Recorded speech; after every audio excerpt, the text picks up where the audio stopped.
Magandang hapon! Ang Cagayan de Oro ay maisog! Parati akong dumadalaw kasi dati dito. So, yung iba siguro sa inyo, familiar pa sa akin. Ano ba iba? Bakit ba ako nandito dati? Sa IBP. Okay. Nandito ako para pag-usapan lang kung bakit tayo maisog ngayon. Anong ibig sabihin nun? May mga pangyayari sa ating bayan na hindi natin pwedeng i-ignore. May mga pangyayari na kailangan natin pag-usapan. Meron dyan mga video. Meron dyan, SONA. Umpisahan natin. May presidente tayo. Okay. May presidente tayo, pero handang-handa siya para sa SONA niya, kaya lang, nagulat siya nung binaha. Diba? Bakit ganun? Nakikita mo yung prioridad. May presidente tayo, naging agriculture secretary. Pero nung agriculture secretary siya, at habang presidente siya, tumaas ang presyo ng pagkain. Hindi niya naayos. Nung kandidato siya, nangako siya, unang aayusin agrikultura. Sa SONA, ang haba ng pinag-uusapan pagdating sa agrikultura. At tinadtad ng sandamakmak na pangako. Pangako na narinig na natin nung kampanya pa lang. Andyan na naman yung supply and logistics system. Andyan pa rin yung kadiwa. Kaya lang, ang hindi niya talaga tinalakay, ang dahilan, ang tunay na dahilan kung bakit tumataas ang presyo ng pagkain.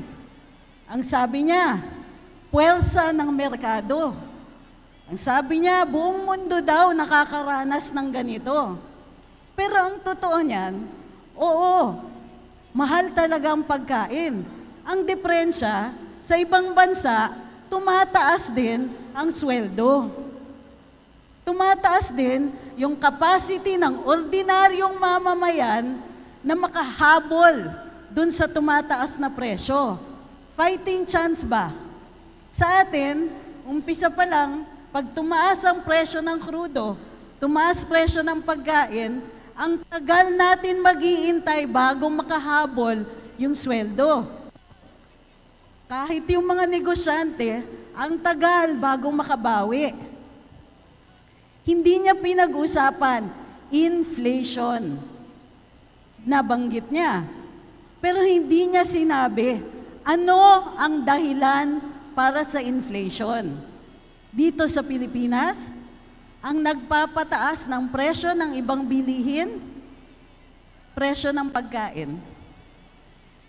Tayo mga Pilipino, ang hilig natin kumain. Importante sa atin ang presyo ng bigas. Napaka-sensitive niyan sa merkado. Pag tumaas ang presyo ng bigas, lahat apektado, lalong-lalo na sa pamilyang Pilipino. Dahil napaka-basic yan. Ngayon po, nararamdaman niyo ba na nakakahabol kayo sa pagtaas ng presyo ng pagkain? Ulitin ko. Nararamdaman niyo ba yung pagtaas ng presyo ng pagkain? Imposibleng hindi. Araw-araw tayo kumakain. Bukod pa dyan, may mga problema sa iba. Ano yung basic needs natin? Tubig. Di ba? Ang daming tubig last week dahil bumaha. Pero bago nun, Enero pa lang, Enero 2024, ang sumalubong sa bagong taon, nagtaas ang presyo ng tubig. Naramdaman nyo din ba po dito? Ang sabi, kaya tumataas yon kasi El Nino. Okay, bumaha na nung isang linggo. Bumaba ba ang presyo ng pagkain? Bumaba ba presyo ng tubig? Eh di ba tapos na El Nino? Sabi nila kaya nila tinaasan dahil kulang ang tubig, therefore dapat tumaas ang presyo ng tubig para mas konti ang gagamitin natin. magtitipid tayo. Ngayon, sobra-sobra na ang tubig, nasa kalye na. Hindi pa rin bumababa ang presyo ng tubig. Sa madaling sabi, niloloko tayo. Parang yung SONA, niloloko lang tayo. Ang daming sinabi ng Pangulo, meron siyang mga nakalimutan sabihin sa atin, housing. Nangako siya, 1 million housing units every year sa 6 na taon niyang pagka-presidente. 2 taon na, wala pang 100,000. Matapos ang 2 taon, humirit na ang National Economic Development, yung NEDA. Anong sabi? Hindi po kaya ang 6 na milyon na housing units. So kayong mga nag-iintay ng public housing, matagal-tagal pa po ang intayan natin. Alam niyo ba kung bakit? Kasi katulad po ng SONA, handa siya, pero hindi handa sa baha, hindi din siya handa para dun sa housing. Nag-utos 1 million housing units per year, pero wala pa palang lupa. Wala pang plano, walang pondo. Paano ka gagawa ng bahay? Ano yun? Nag-wish ka lang, tapos magic, mangyayari yon. Sa ilang beses na natin nakikita siya, nakikita din natin na hindi siya handa maging presidente. Masama ang loob ko, masakit sa loob yan. Kasi nabudol ako eh. Sino ba dito nabudol? Madami pala tayo.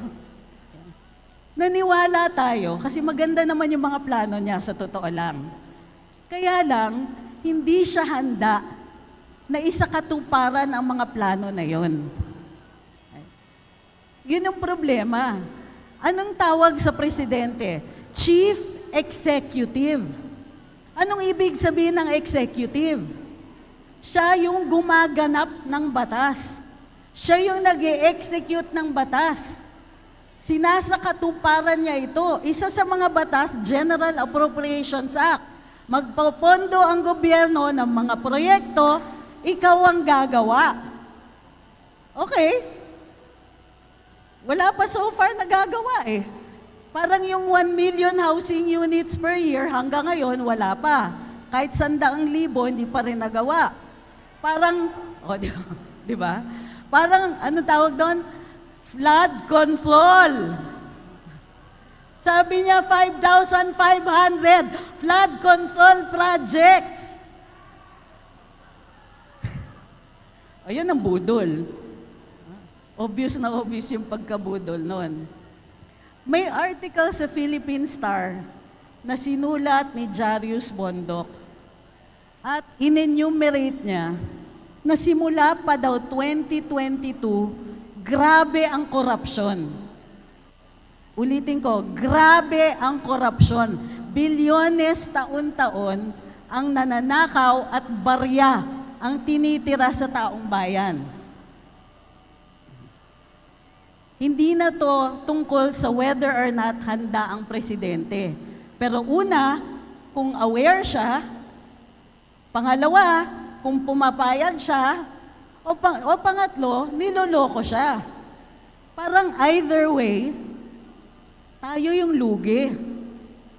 So either may presidente tayong hindi alam yung nangyayari, o alam niya yung nangyayari at kinukonsinti niya. Kaya naging importante na pag-usapan, pasensya na, yung video. Maniwala man tayo dito, totoo man ito o hindi, kailangan natin pag-usapan ang estado ng pag-iisip ng ating Pangulo. Gumagawa siya ng mga desisyon. Yes, ma'am. Kailangan natin pag-usapan. Hindi natin sinasabi, one way or another, kung may gumagamit siya o hindi. Kung tunay yung video o hindi. Hindi yan ang usapan. Ang tanong, maraming nagsasabi na may epekto ang paggamit ng illegal substances sa isip ng isang tao. Sabi sa saligang batas, okay, in cases of serious illness, the cabinet must inform the public. Hindi natin alam. Ang problema doon, paano natin malalaman kung may serious illness? Paano natin malalaman kung may kapansanan? Sabi din naman sa saligang batas, mayroon tayong may karapatan magsalita at magpahayag. So isang paraan ng pagkukuha ng impormasyon ay yung ating pagsasalita at pagpapahayag. Pero nakikita ninyo, ito mismo ang pinipigilan ng administrasyon. Ano ba kinakatakutan nila? Nagagalit sila pag nagrarally tayo. Congratulations nga pala, ang dami ninyo. Maraming salamat.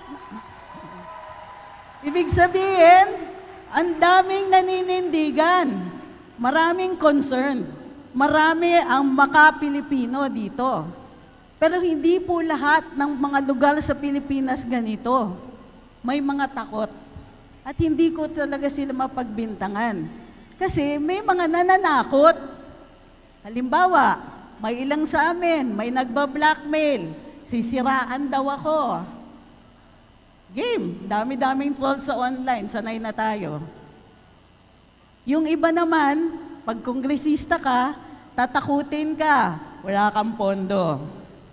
Ganon din ang mga mayor, ganon din mga, basta elected official, may pananakot dyan. Oy, pumanig ka sa administrasyon kung di wala kang pondo.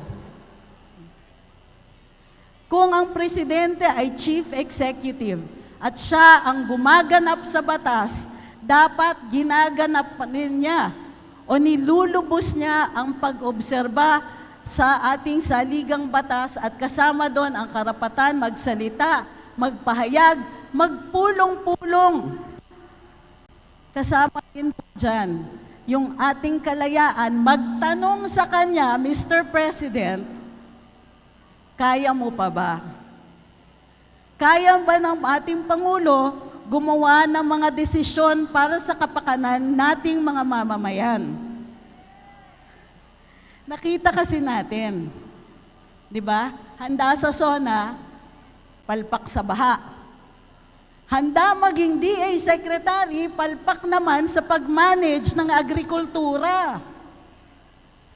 Excited maging Commander-in-Chief, pero ano nangyayari sa AFP? Yung isang Vice Admiral na nagre-resupply sa Ayungin, na floating status. Kasi nabisto na yung ginagawa pala natin ay yung ginagawa kahit nung mga nakaraang administrasyon pa. Rotation and resupply sa mga sundalo natin sa Ayungin. At kasama doon ang pakikipag-ugnay sa Chinese Coast Guard. Pero dahil doon, si Vice Admiral Carlos naka-floating status kasama ang buong staff niya. Marami daw nagrereklamo sa loob ng AFP tungkol sa sistema ng mga promotions, assignments, o naririnig natin yun. Pero kung ikaw ay isang chief executive, kaya mong ayusin yan. Kung ikaw ang commander-in-chief at ginagampanan mo ang iyong obligasyon, kailangan tumindig ka bilang leader. Pero kung papabayaan mo yung mga desisyon na yon sa mga tao na yon, hindi ka leader. Nag-uutos ka lang.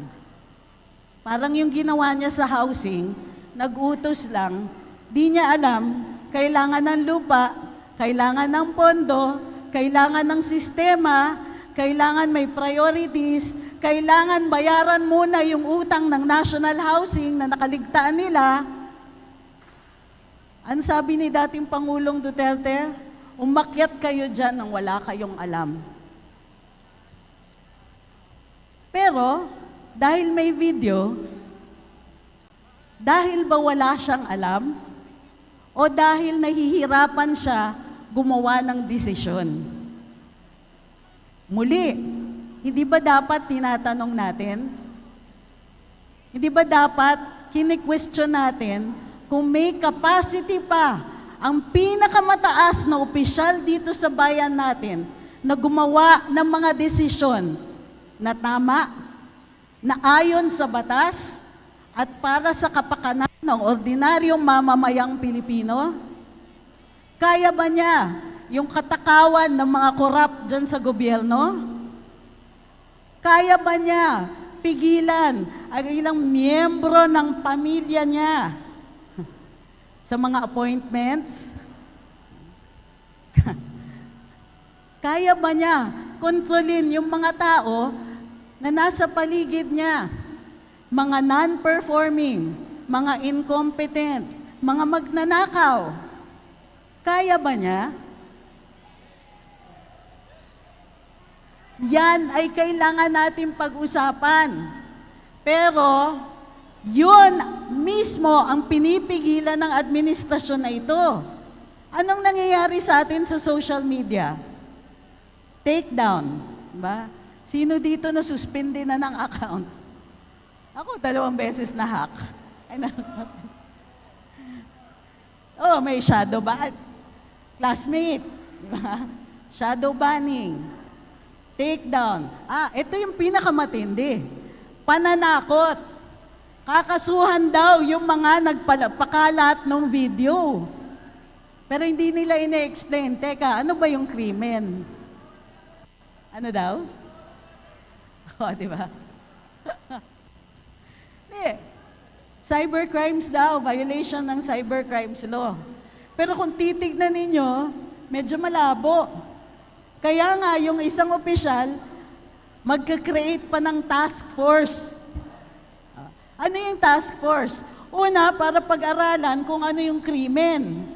Pangalawa, para imbestigahan sino-sino yung nagpalabas. Hello, umaamin yung mga nagpalabas, anong iimbestigahan ninyo?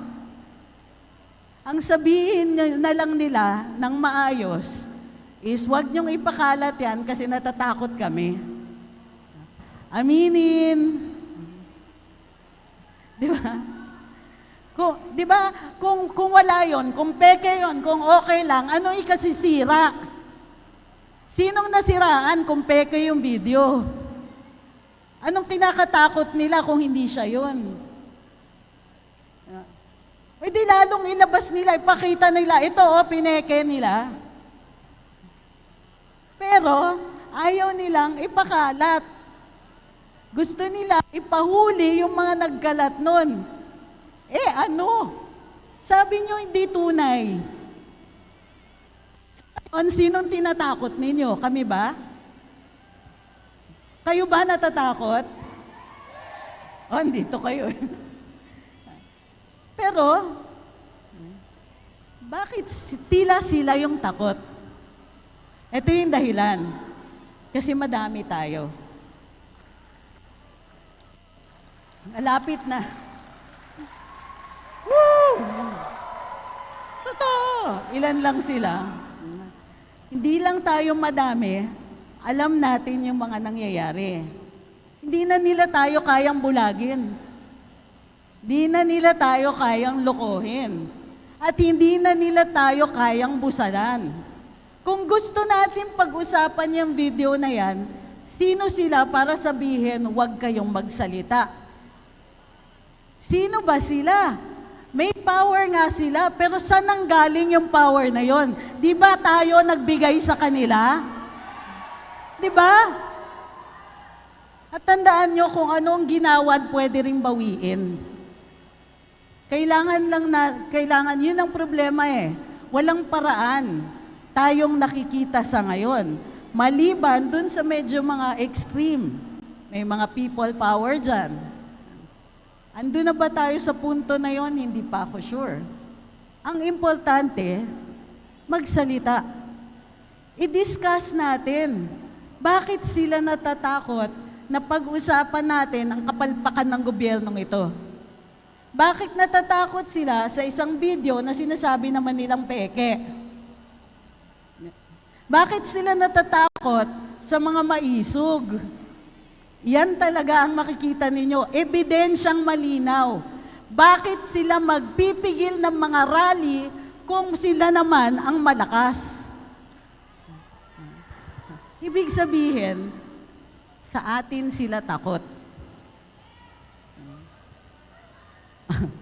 Hindi na nga nila matakot na matagal halata na Pero kung takot sila sa atin, ibig sabihin, kinikilala nila kung saan nanggagaling ang tunay na power. Sa atin yun. Huwag nating kakalimutan, power comes from the people. Tayong bumoto, binigyan natin siya ng power, kaya importante, kausapin naman niya tayo.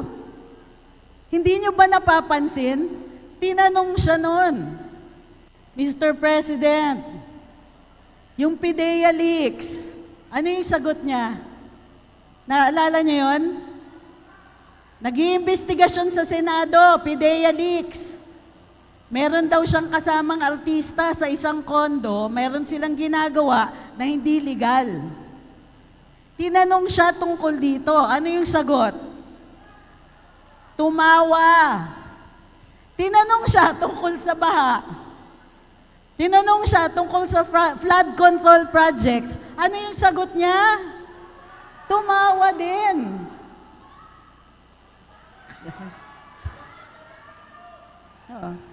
Kayo ba natatawa? Ilang bilyon daw? Mahigit 200 bilyong piso, 200 to 400 billion pesos ang ginamit para sa flood control projects na na-fact check ang presidente. O, hindi lang yon. Huling-huli din. Iniyabang ng ating Pangulo sa SONA. Inutusan, may mga taga-barangay ba dito? Wala. Ay, yun. Inutusan daw kayo ng ating Pangulo na maglinis sa mga barangay. Sa SONA yon. Nag-establish siya ng programa na maglilinis regularly sa barangay. Unang-una, inuutos pa ba yon?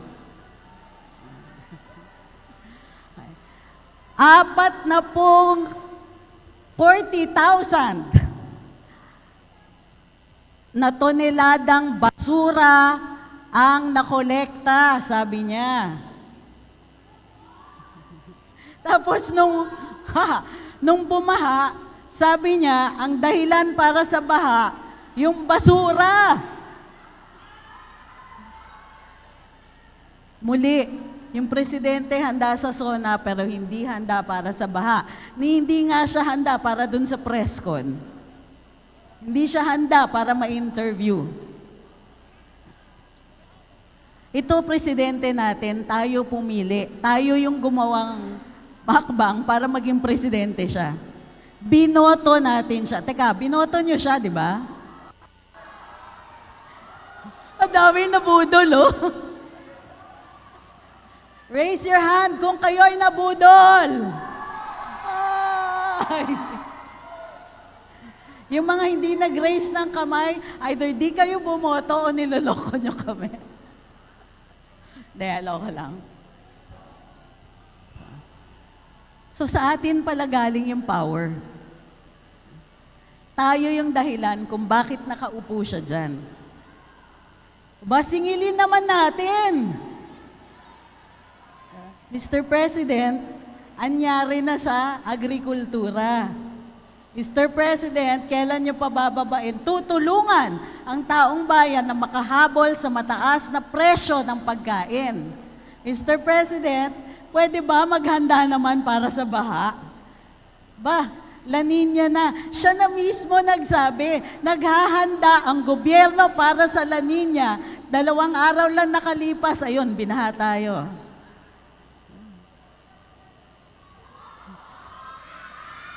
Ulit.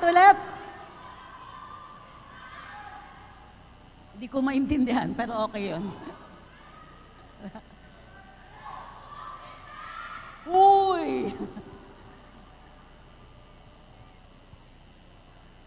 Simple lang eh. Kaya nabuhay ang maisog eh. Kasi sa sunod-sunod na palpak, sa sunod-sunod na hindi tinupad na mga pangako, kinailangan na natin magsalita. Kaya kailangan dumami tayo. Actually, natutuwa ako kasi ang dami natin dito. Woo! Because Cagayan de Oro is maisog! At kinagigiliw ko, nandito ako kasama ninyo. Mahahawa ako sa pagkamaisog ninyo. At nagpapasalamat. Kasi kung nandito kayo, naiintindihan nyo yung issue. Kung nandito kayo, alam nyo na kailangan natin magpadami, magpulong-pulong, yung mga ayaw nilang gawin natin. Kailangan gawin natin, magsalita, magpahayag, magpulong, magpetisyon, mag-demand. Pwede naman natin sabihin, Mr. President, konting trabaho. Gising na ba? Maaga ba? Buti kong tulog. Sorry. Pag tinanong sa inyo, gising na ba? Hindi tulog ang sagot. Uy, grabe kayo. Wala akong sinabing ganon. Baka naman nagtatrabaho. So muli, ang maisog ay binuo para magkaroon tayo ng boses. Meron naman, pero mas malakas pag magkakasama tayo, di ba?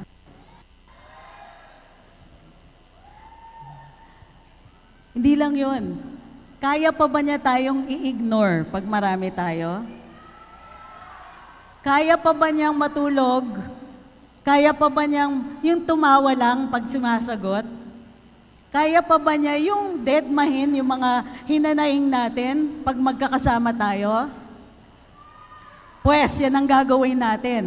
Magsasama tayo, magpupulong tayo, magsasalita tayo, magpapahayag tayo. Gagamitin natin lahat ng karapatan natin sa ilalim ng saligang batas. Magpapahayag tayo. Mr. President, naalala nyo kami? Kami yung bumoto sa inyo. Kami naglagay sa inyo dyan. Pakinggan nyo kami. Kausapin nyo kami. Bukas makalawa, itotroll na naman ako nito. Pero wala tayong choice.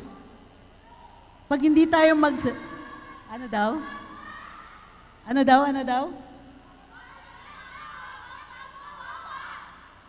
Ano yan? Marcos alis? Ano daw? Ano yun? Marcos resign?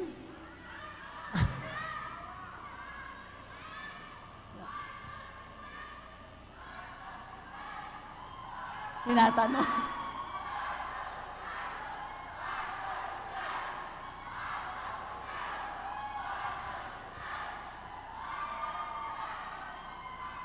Kung yan ang hinaing ng taong bayan, sino siya para hindi makinig?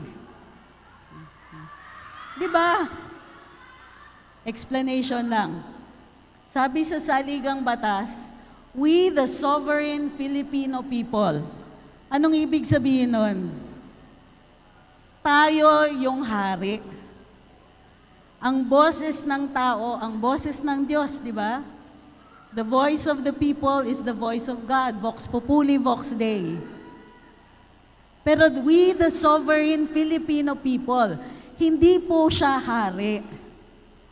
Ang power niya galing sa atin. Tayo ang hari. Tayo ang sovereign. Kaya kung anong hinanaing natin, kung anong demand natin, sino siya para humindi?